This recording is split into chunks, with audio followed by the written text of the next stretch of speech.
الحمدللہ رب العالمین والصلاة والسلام علی سید الانبیاء والمرسلین ونحن علی ذلک لمن الشاہدین والشاکرین اما بعد فاعوذ باللہ من الشیطان الرجیم بسم اللہ الرحمن الرحیم قل بفضل اللہ وبرحمتہ فبذلک فلیفرحوا هو خیر مما یجمعون صدق اللہ العظیم وصدق رسولہ النبی الکریم الامین الرؤوف الرحیم۔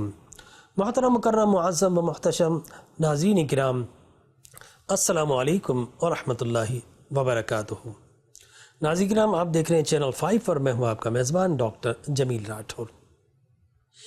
ہم نے گزشتہ سے پیوستہ گفتگو میں یہ عرض کیا کہ میلاد النبی صلی اللہ علیہ وسلم کی شرعی حیثیت کیا ہے، اور گزشتہ گفتگو میں ہم نے یہ عرض کیا کہ یہ جھنڈے لگانا، چراغاں کرنا اور صاحب جلسہ کرنا، اس کے ساتھ تبرک تقسیم کرنا، صلاۃ و سلام پڑھنا، یہ اکارڈنگ ٹو دا قرآن اور سنہ، یہ اللہ تبارک و تعالیٰ کی سنت مبارکہ ہے۔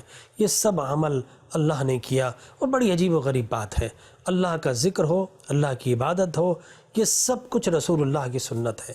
لیکن جب ذکر مصطفیٰ کی بات آتی ہے تو وَرَفَعْنَا لَكَ ذِكْرَكَ کہہ کر اللہ اسے اپنی سنت قرار دیتا ہے۔ کبھی ان اللہ و ملائکتہ یصلون علی النبی یا ایھا الذین آمنوا صلوا علیہ وسلموا تسلیما، خود کہتا ہے کہ صلاۃ و سلام پڑھنا یہ اللہ کی سنت ہے، لہٰذا سلام پڑھنا اللہ کی سنت، ذکر کرنا نبی کا اللہ کی سنت، اور نبی کے مولود کو سیلیبریٹ کرنا یہ بھی اللہ تبارک و تعالیٰ کی سنت مبارکہ ہے۔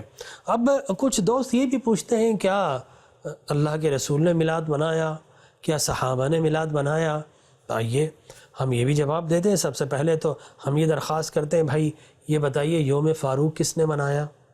آپ بہت سارے مسلمان ریلیاں نکالتے ہیں، تو کیوں نکالتے ہیں صاحب؟ کیا یوم فاروق یا یوم ابو بکر حضرت عثمان نے منایا، حضرت علی نے منایا، بعد والوں نے منایا؟ تو آنسر از ویری لاؤڈ، نو، انہوں نے نہیں کیا۔ پھر آپ کیوں کرتے ہیں صاحب؟ ہم کرتے ہیں۔ ہم نے کہا آپ یوم فاروق تک محدود رہ گئے، اللہ کا کرم ہے کہ اس نے ہمیں یوم مصطفیٰ، یوم میلاد مصطفیٰ تک پہنچایا۔ یوم میلاد مصطفیٰ بھی ہم کرتے ہیں، یوم ابو بکر بھی ہمارا ہے، یوم عمر بھی ہمارا، یوم عثمان بھی ہمارا، اور یوم حیدر کرار بھی ہمارا۔ تو ہم سب یہ کرتے ہیں، ہم سب کے ماننے والے، لیکن یوم میلاد مصطفیٰ پہلے منائیے۔ دلیل تو آپ یوم فاروق اور یوم ابو بکر کی بھی نہیں لا سکیں گے، لیکن یوم میلاد مصطفیٰ کی دلیل آئیے ہم آپ کی خدمت میں پیش کر دیتے ہیں۔ یہ بخاری و مسلم کی حدیث مبارکہ ہے، حضور اکرم تاجدار کائنات صلی اللہ علیہ وسلم ہر پیر کو روزہ رکھا کرتے تھے۔ صحابہ کرام نے عرض کیا، یا رسول اللہ آپ ہر پیر کو روزہ کیوں رکھتے ہیں؟ فرمایا ذالک یوم ولدت فیہ وبعثت فیہ وانزل علی، کہ میں اس پیر کے دن اس لیے روزہ رکھتا ہوں، یہی تو وہ پیر تھا کہ جس دن میں اپنے وجود مسعود کے ساتھ دنیا میں جلوہ گر ہوا، میں پیدا ہوا، اس لیے اپنی پیدائش اور ولادت یا مولود کی خوشی میں ہر پیر کو سیلیبریٹ کرتا ہوں، اپنا برتھ ڈے سیلیبریٹ کرتا ہوں، اپنی سالگرہ سیلیبریٹ کرتا ہوں، اپنا یوم مولود اور وقت مولود سیلیبریٹ کرتا ہوں۔ یہ رسول اللہ نے فرمایا، اور یہی پیر کا دن تھا جب مجھے پہلی مرتبہ وحی نازل ہوئی، مبعوث کیا گیا، اور یہی پیر کا دن تھا جب پہلی مرتبہ اللہ نے مجھ پر قرآن نازل کیا۔ تو میں ہر پیر کو ان لمحات میں روزہ رکھ کے سیلیبریٹ کرتا ہوں۔ یہ رسول خدا صلی اللہ علیہ وسلم کا طریق ہے۔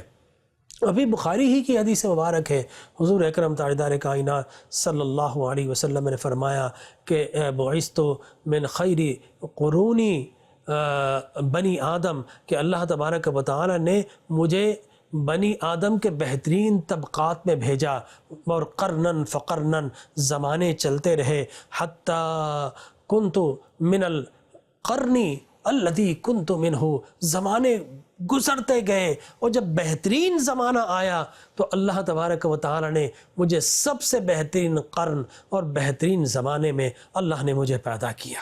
اب اپنی پیدائش کا زمانہ کون بتا رہا ہے؟ رسول خدا خود بتا رہے ہیں۔ تو مولود کا ذکر کرنا ہی تو مولود النبی صلی اللہ علیہ وسلم ہے۔ رسول اللہ نے اپنا مولود خود بیان کیا، اور اسی طریقے سے اب میں آپ کو مزید احادیث مبارکہ پیش کرتا ہوں، اور یہ احادیث مبارکہ ترمذی میں بھی ہے، مسند احمد میں بھی ہے، اور دیگر کتب احادیث مبارکہ میں موجود ہے۔ حضور اکرم تاجدار کائنات صلی اللہ علیہ وسلم کے مخالفین کا، آپ کے دشمنوں کا طریق تھا، چاہے وہ مشرکین ہو، اور بالخصوص منافقین کا طریقہ تھا، حضور کے نسب پر اعتراض کرتے، حضور اکرم صلی اللہ علیہ وسلم کے علم پر اعتراض کرتے، اور آپ کے اختیارات پر اعتراض کرتے۔ یہ خاص 3 وہ چیزیں ہیں جس پر مشرکین اور منافقین اعتراض کیا کرتے تھے، اور جب بھی یہ اعتراض ہوتا تو رسول اللہ کا کیا طریقہ ہوا کرتا تھا؟ آپ کیا کرتے؟ صحابہ کا حلقہ اور جلسہ بنایا کرتے تھے، اور پھر اپنا ممبر بچھایا کرتے تھے، اور میلاد کا جلسہ سجایا کرتے تھے۔ چنانچہ ایسا ہی ایک موقع تھا، حضور نے سارے صحابہ کو جمع کر لیا، اور جب حلقہ اور جلسہ بن گیا، پھر آپ نے خطاب کیا اور کہا کہ پوچھا، بتاؤ من انا، میں کون ہوں؟ صحابہ کے نام نے عرض کیا، انت رسول اللہ، آپ اللہ کے رسول ہیں۔ فرمایا وہ تو ٹھیک ہے، آج رسالت بیان نہیں کرنی، آج مولود نامہ بیان کرنا ہے۔ اور پھر حضور نے فرمایا کہ انا محمد بن عبداللہ، کہ میں عبداللہ کا بیٹا محمد ہوں۔ سنو، ان اللہ خلق الخلق، جب اللہ تبارک و تعالی نے پوری مخلوق کو پیدا کیا، ثم جعلہم فرقتین، انہیں 2 حصوں میں رکھا، ثم جعلہم فرقتین فجعلنی فی خیرہم فرقہ، اور ان 2 طبقات میں جو بہترین طبقہ تھا، سنو اللہ نے مجھے اس میں رکھا۔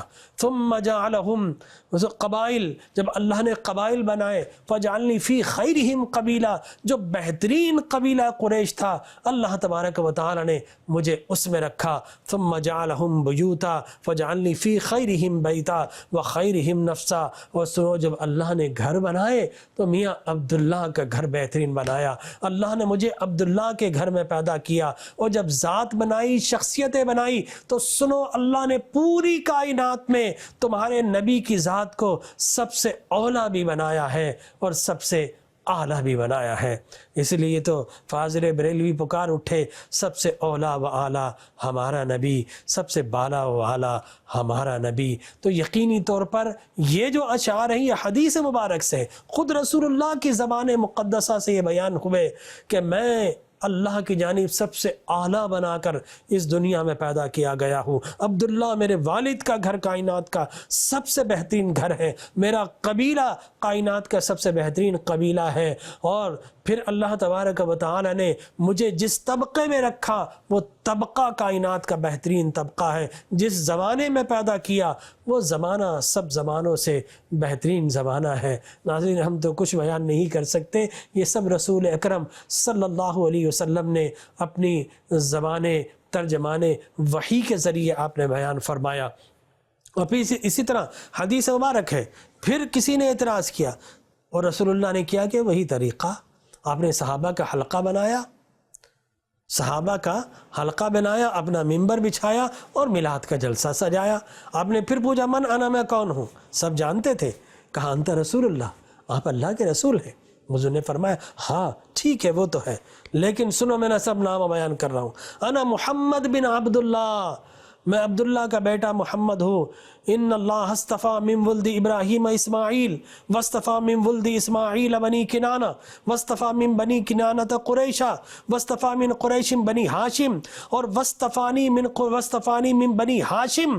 لوگو سنو، اللہ تبارک و تعالی نے اولاد ابراہیم سے اولاد اسماعیل کا انتخاب کیا، اور اسماعیل سے اللہ نے بنی کنانہ کا انتخاب کیا، بنی کنانہ سے اللہ نے قریش کا انتخاب کیا، اور قریش کے سارے خاندانوں میں اللہ نے بنی ہاشم کا انتخاب کیا، اور ہاشم کے سارے بیٹوں میں اللہ تبارک و تعالی نے تمہارے نبی کو چن کر مجتبی بھی بنایا، مرتضی بھی بنایا، اور محمد مصطفیٰ بھی بنایا۔ تو مصطفیٰ کا معنی چنا ہوا، کس کا؟ رب کا چنا ہوا۔ تو معلوم ہوا کہ اپنی عظمت کو بیان کرنا اور مولود نامہ پڑھنا یہ کس کی سنت ہے؟ رسول اللہ کی سنت۔ لوگ پوچھے رسول نے میلاد بنایا؟ تو یہی تو انداز ہے، آپ 40 آدمیوں میں کریں، 4000 میں کریں، حضور کی شان کو بیان کریں، آپ کی سینکٹیٹی کو بیان کریں، آپ کی گریٹنس کو بیان کریں، آپ کی ایگزلٹنس کو بیان کریں، آپ کی ڈگنیٹی کو بیان کریں، آپ کے میریکلز کو بیان کریں، آپ کی لائٹ کو بیان کریں، آپ کی نورانیت کو بیان کریں، آپ کی بشری عظمتوں کو بیان کریں۔ جو بھی بیان ہو یقین جانیے کہ وہ اللہ کی بھی سنت ہے، رسول اللہ کی بھی سنت مبارکہ ہے۔ آئیے ایک اور حدیث مبارک جو کہ بخاری اور دیگر کتب میں موجود ہے، حضور اکرم صلی اللہ علیہ وسلم کے نسب نام بے منافقین کا طریقہ ہے حضور کے نسب پر، حضور کے مولود پر اعتراض کرنا۔ چنانچہ انہوں نے اعتراض کیا، حضور نے پھر کیا کیا؟ صحابہ کا حلقہ بنایا، اپنا ممبر بچھایا اور میلاد کا جلسہ سجایا۔ آپ نے پوچھا کہ بتاؤ من انا، میں کون ہوں؟ کہا انت رسول اللہ۔ فرمایا وہ تو ٹھیک ہے، میں آج اپنا نسب نامہ بیان کروں گا۔ ناظرین کرام، یہ وہ نسب نامہ ہے 22 پشتوں تک جو حضور نے اپنی زبان مقدس سے بیان کیا۔ کچھ لوگ اس سے زیادہ بھی اپنی وجاہت علمی دکھانے کے لیے بیان کرتے ہیں، لیکن ناظرین کرام یہ رسول اللہ نے منع کیا، یاد رکھیے، اس سے اوپر نہیں بتانا چاہیے۔ کوئی غلط بتا دیا تو پکڑ ہو جائے گی کل قیامت میں۔ کچھ لوگ کرتے ہیں ایسا، لیکن وہ گناہ ہے، جب منع کر دیا جائے تو رک جاؤ۔ لہذا رسول اللہ کے وہ نام جو کہ آپ نے خود اپنی زبان سے بیان کیے وہ میں پڑھ دیتا ہوں، اور یہی تو مولود نامہ ہے، اور ان ناموں کو ہو سکے تو یاد کر لیجیے، بڑی برکتیں ہیں۔ آپ اپنے گھر میں ڈیلی پڑھا کریں، اور پڑھ کر اپنے بچوں پر پھونکے، اپنے آپ پر، اپنے رشتہ داروں پر پھونکے، بڑی برکتیں ہیں ان ناموں کی۔ لہٰذا یہ نام ہے جو سرکار نے خود بیان کیے۔ آپ نے فرمایا انا محمد بن عبداللہ، میں عبداللہ کا بیٹا محمد ہوں۔ محمد بن عبداللہ بن عبد المطلب بن ہاشم بن عبد مناف بن قصی بن کلاب بن مرہ بن کعب بن لوی بن غالب بن فہر بن مالک بن نضر بن کنانہ بن خزیمہ بن مدرکہ بن الیاس بن مدر بن نزار بن معد بن عدنان بن اسماعیل بن ابراہیم علیہ الصلاۃ والتسلیم۔ تو یہ وہ نسب نامہ ہے جو سرکار نے خود بیان کیا۔ میں آپ سے پوچھتا ہوں، بتائیے آپ کو اپنے کتنے فور فادرز کا نام یاد ہے؟ آپ والد کا بتا دیں گے، دادا کا بتائیں گے، اوپر جا کر سوچ میں پڑ جائیں گے، لیکن شاید بتا دیں، اس سے اوپر بالکل نہیں آئے گا، اس سے اوپر قطعی نہیں آئے گا۔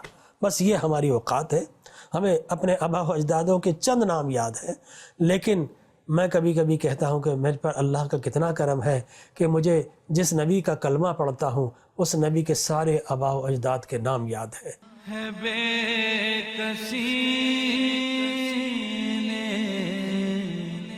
اور میں نے اس لیے یاد کیے کہ میرے آبا و اجداد کی کیا حیثیت، رسول اللہ کے آبا و اجداد پر ہم سب قربان ہو جائیں۔ ہر نماز میں ہم یہی تو دعا مانگتے ہیں، اللہم صلی علی محمد وعلی آل محمد۔ جب محمد پر درود بھیجتے ہیں، آل محمد قیامت تک حضور کی نسل پر، آل محمد کما صلیت علی ابراہیم وعلی آل ابراہیم۔ جب آل ابراہیم کہتے ہیں، آل ابراہیم میں حضور کے سارے آبا و اجداد آ گئے۔ تو یہی تو وہ درود ابراہیمی کی افضلیت ہے کہ جس میں ہم حضور کے سارے آبا و اجداد ابراہیم تک ان پر درود بھیجتے ہیں، اور قیامت تک حضور کی جو نسل آنے والی ہے جن کو ہم سید بولتے ہیں، یقینی طور پر ان سب پر ہم درود بھیجتے ہیں، ہر نماز میں بھیجتے ہیں، اور اس کے بغیر نماز مکمل نہیں ہوتی۔ درود پڑھا کریں، ہم اس لیے ہمیں کہتے ہیں کہ درود ابراہیم ہے وہ درود ہے، اس کی فضیلت اس میں ہے کہ اس میں حضور پر درود ہے، حضور کے آبا و اجداد پر، اور حضور کی قیامت تک کی آل اولاد پر درود ہے۔ تو ناظرین کرام، یہ وہ نسب نامہ ہے جو سرکار کائنات صلی اللہ علیہ وسلم نے بیان فرمایا، اور آپ نے فرمایا کل حسب و سبب ینقطع یوم القیامہ الا ما کان من سببی و نسبی۔ لوگوں، قیامت میں تک سب کے حسب و نسب منقطع ہو جائیں گے، لیکن نسب محمد مصطفیٰ قیامت تک جاری و ساری رہے گا۔ اور پھر آپ نے فرمایا کہ اللہ تبارک و تعالی اخرجت من اصلاب الطاہرین الی الارحام الطاہرات، کہ لوگوں، اللہ نے مجھے عبداللہ سے لے کر حضرت ابراہیم آدم سے لے کر عبداللہ تک، اور حضرت حوا سے لے کر سیدہ آمنہ تک پاک پشتوں سے پاک رحموں میں منتقل کرتا رہا، یہاں تک بطن آمنہ کے مقدس امانتوں کے ساتھ میں اپنے وجود مسعود کے ساتھ دنیا میں جلوہ گر ہو گیا۔ تو ناظرین اکرام، یہ وہ مختصر ترین احادیث مبارکہ ہیں جن کو اجمالاً میں نے آپ کی خدمت میں بیان کیا، اور پھر سرور کونین صلی اللہ علیہ وسلم نے فرمایا الجمعۃ عید للمسلمین، مسلمانوں جمعہ تمہاری عید ہے۔ لوگ کہتے ہیں صاحب 2 عیدیں ہیں، نہیں صاحب، جمعہ ہماری تیسری عید ہے۔ چوتھی عید جو یہ ایام تشریق ہوتے ہیں نا، والفجر والیال عشر والشفع والوتر، جو 10 راتیں ہیں، ان کو عید قرار دیا گیا، ٹھیک ہے نا۔ اسی طریقے سے جس دن دین مکمل ہوا وہ دن بھی عید کا دن تھا۔ ہاں یہ فرق ہے، کچھ عیدیں ہمیں صحابہ نے عطا کی، جیسے حضرت عمر بن خطاب نے کہا ہمارے لیے عید کے دن، حضرت ابن عباس نے کہا عید کے دن، ایک یہودی نے جب سوال کیا تو صحابہ نے کہا یہ عید کا دن۔ کچھ ہمیں عید رسول اللہ نے عطا فرمائی، ٹھیک ہے نا، جب آپ مولود، جب آپ پیدا، آپ نے کون سی عیدیں عطا فرمائی؟ عید الفطر اور عید الاضحیٰ، یہ رسول اللہ نے عطا فرمائی۔ اور عید میلاد النبی یہ کس نے عطا کی؟ اللہ نے عطا فرمائی کہ میرے نبی کو میں نے بھیجا، یہ عید ہے۔ لہٰذا اللہ تبارک و تعالیٰ نے یہ عید عطا، اپنے اپنے مقام پر عید ہے۔ لہٰذا یہ جو عید میلاد النبی ہے یہ ام العید ہے، ہر عیدوں کی اصل ہے، اور دین کی اصل بھی یہی عید کا دن ہے۔ آقا آئے ہیں تو ہمیں دین ملا ہے۔ چنانچہ آپ نے فرمایا الجمعۃ عید للمسلمین، مسلمانوں جمعہ تمہاری عید کا دن ہے، مسلمین کا عید کا دن ہے۔ پوچھا گیا یا رسول اللہ یہ عید کا دن کیوں رکھا گیا؟ کہا فیہ خلق آدم وفیہ قبض آدم، کہ اب کیوں رکھا گیا؟ یہی وہ دن ہے جب آدم کو پیدا کیا گیا، اور یہی وہ دن ہے جب آدم علیہ السلام کی روح کو قبض کیا گیا۔ اب میں نے پوچھا کہ اے پیارے مصطفیٰ یہ بتائیے صلی اللہ علیہ وسلم، اب آدم علیہ الصلاۃ والتسلیم کی پیدائش کا دن بھی یہی اور انتقال کا دن بھی یہی، تو میں کیا مناؤں؟ سوگ مناؤں یا عید مناؤں؟ تو فرمایا سوگ نہیں منانا، الجمعۃ عید للمسلمین، مسلمانوں اس جمعے کو تمہیں عید کے طور پر سیلیبریٹ کرنا ہے۔ لہذا دن ایک ہے، لیکن اللہ کے حبیب نے فرمایا کہ یوم وفات نہیں منانا، یوم عید منانا ہے۔ لہذا اس حدیث مبارک سے بھی ثابت ہوا کہ جب میلاد آدم علیہ السلام پیدا ہو تو وہ دن عید کا دن بن جاتا ہے، اور جس دن فخر بنی آدم پیدا ہو وہ دن عیدوں کی عید کا دن بن جاتا ہے۔ تو ناظرین کرام، یہ وہ دلائل ہیں جو قرآن و احادیث میں ہمیں بیان کیے جاتے ہیں کہ رسول اکرم صلی اللہ علیہ وسلم کا طریقہ مبارکہ ہے۔ اب یہ بھی سوال کیا جاتا ہے کہ کیا صحابہ کرام نے عید منائی؟ کیا صحابہ کرام کا طریقہ ہے؟ انشاءاللہ اگلی گفتگو میں، اگلے پروگرام میں صحابہ کرام نے کس طرح اس کو سیلیبریٹ کیا وہ ضرور بتاؤں گا۔ لیکن رسول خدا، رسول مکرم صلی اللہ علیہ وسلم نے اپنا جو نسب نامہ ہے، اپنا میلاد نامہ ہے، وہ ایک نہیں کئی جگہ پر رسول خدا صلی اللہ علیہ وسلم نے بیان کیا۔ اور مدینہ منورہ میں جو انصار صحابہ، ان کا مشغول محبوب طریقہ تھا، وہ حضرات کو جمع کر کے، حضرت عباس کو، حضور کے رشتہ داروں کو جمع کر کے پوچھا کرتے تھے کہ یہ بتائیے کہ حضور جب پیدا ہوئے تو کیا کیا عجیب و غریب واقعات ہوئے تھے، تو وہ سارے کے سارے بیان کیے جاتے تھے۔ لہذا معلوم و ناظرین کرام، خود آقا کریم علیہ الصلاۃ والتسلیم نے عید منایا۔ اب بعض لوگ کہتے ہیں ہر پیر کے دن رسول نے عید منایا، تو میں کہتا ہوں اس سے اچھی کیا بات ہے؟ ہر عید کے دن جمع ہو کر روزہ بھی رکھیں، اور روزہ افطار کرنے کے بعد حضور کے فضائل و مناقب بیان کریں کہ میں نے یہ روزہ اس لیے رکھا ہے کہ میرے نبی اس پیر کے دن پیدا ہوئے تھے۔ اس سے اچھی اور کیا بات ہے؟ ہر پیر کو کیا کریں، سال میں ایک مرتبہ کیوں کرتے ہیں؟ ہاں، مجھے ایک دفعہ میں کسی پروگرام میں تھا امریکہ میں، تو کسی نے پوچھ لیا کہ آپ یہ عید میلاد النبی ربیع الاول آتا ہے تو عید میلاد النبی کیوں مناتے ہیں، پورے سال کیوں نہیں مناتے؟ میں نے ان سے کہا یہ بتاؤ آپ رمضان میں قرآن زیادہ کیوں پڑھتے ہیں؟ میں نے کہا بات سادہ سے ہے، رمضان میں قرآن تو پورے سال پڑھتے ہیں، رمضان میں زیادہ اس لیے پڑھتے ہیں نزول قرآن کا مہینہ۔ اسی طریقے سے میلاد النبی تو پورے سال منایا کریں، لیکن ربیع الاول میں اس لیے خاص میلاد مناتے ہیں کہ یہ مولود النبی صلی اللہ علیہ وسلم کا خاص مہینہ ہے۔ لہذا اس مہینے میں جوق در جوق، ذوق و شوق کے ساتھ، جسے پنجابی میں بولتے ہیں گج وج کے میلاد منایا کریں، تو یقیناً یہ منایا کریں اور پورے سال منائیں، ہر پیر کو منائیں، اللہ توفیق عطا فرمائے، تو اس سے اچھی اور کیا بات ہوگی؟ تو ناظرین کرام، میلاد النبی صلی اللہ علیہ وسلم کے دلائل و براہین ہمیں قرآن و احادیث میں جگہ جگہ پر نظر آتے ہیں، اور قرآن مجید قرآن رشید پڑھیں تو اللہ تبارک و تعالیٰ تو بڑے واضح شرح و بسط کے ساتھ ارشاد فرماتا لقد من اللہ علی المؤمنین اذ بعث فیہم رسولا، کہ مومنوں ہم نے تم پر کتنا بڑا کرم کر دیا کہ اپنا حبیب لبیب تمہیں عطا فرما دیا۔ اللہ اکبر، کوئی کسی کو سب کچھ دیتا تھا، محبوب کوئی کسی کو نہیں دیتا، لیکن اللہ نے کیا کرم کیا کہ محبوب عطا کر دیا۔ اس لیے اللہ نے دیگر ساری چیزیں عطا کی، احسان نہیں جتلایا۔ آپ دیکھ لیے چاند کی چاندنی، سورج کی روشنی، ہواؤں کی روانی، سمندروں کی طغیانی، گل و بلبل کی جولانی، یہ عشق کی تابانی اور یہ رزق کی فراوانی، یہ حسن و جمال کی تابانی، سب کچھ عطا کیا۔ کہیں احسان جتلایا؟ نہیں جتلایا۔ لیکن جب اپنا محبوب عطا کیا، لقد من اللہ، مومنو تم پر کتنا بڑا احسان ہے۔ اس لیے میں کہتا ہوں اللہ محبوب عطا کرے وہ احسان بھی نہ جتلائے۔ وہ کہتے ہیں نا کہ اللہ نے اپنی عطا کی حد کر دی، ورنہ میاں کون دیتا ہے کسی کو محبوب اپنا۔ تو اللہ نے اپنا محبوب عطا کیا تو اس کے احسان پر شکر تو ادا کرنا چاہیے، اور یہی ہمارا مطلوب و مقصود ہے کہ ماہ ربیع الاول میں چینل 5 پر ہم اللہ کا شکر ادا کر رہے ہیں بصورت ذکر مصطفیٰ۔ اللہ تبارک و تعالی مقبول فرمائے، آمین۔ وآخر دعوایا ان الحمد للہ رب العالمین۔ ہے بے کسی